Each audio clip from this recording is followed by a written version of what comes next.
You ask Tiger to solve. This deals with linear equations with one unknown.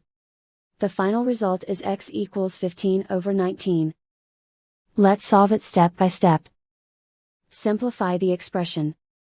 Simplify the arithmetic. Group all constants on the right side of the equation. Add 30 to both sides. Simplify the arithmetic.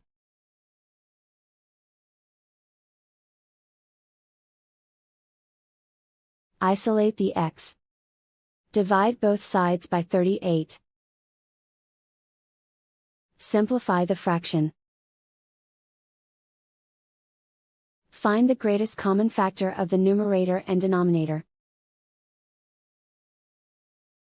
Factor out and cancel the greatest common factor. And so the final result is x equals 15/19.